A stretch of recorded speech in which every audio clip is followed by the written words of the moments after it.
खाना बनाई काल्हू से रहब राजा मुहवा फुलाई।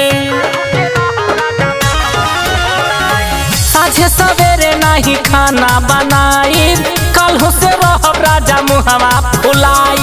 ढेर जाति बोलाबा सुनबा गारी रजाऊ आए हाय गारी रजाऊ जबले लईबा नहीं गोरा खपुर शहरा से तू पंचशील साड़ी रजबू जबले लईबा नहीं बासती सहारा से तू नीली रंग साड़ी रजबू।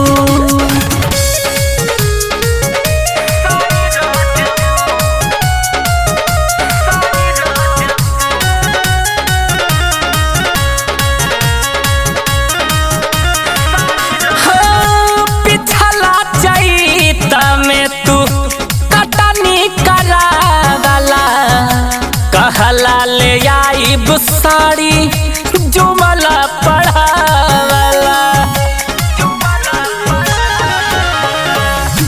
पिछला चैत में तू गेहूं कटावला।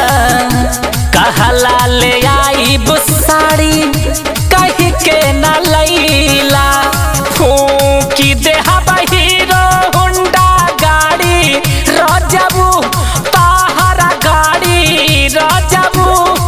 जबले लईबा नहीं गोरा खपुर सहरा से तू पंचशील साड़ी रजबू जबले लईबा नहीं बासती सहरा से तू नीली रंग साड़ी रजबू।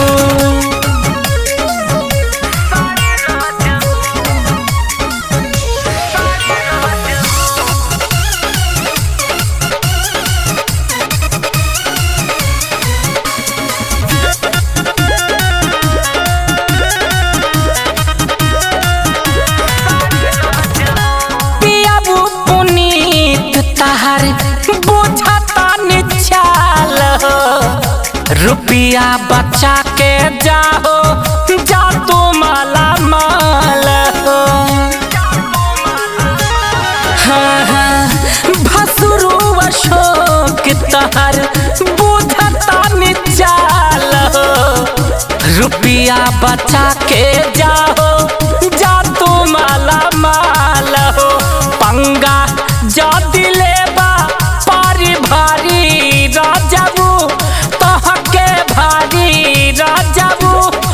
जबले लईबा नहीं गोरा खपुर सहरा से तू पंचशील साड़ी रजबू जबले लईबा नहीं बासती सहरा से तू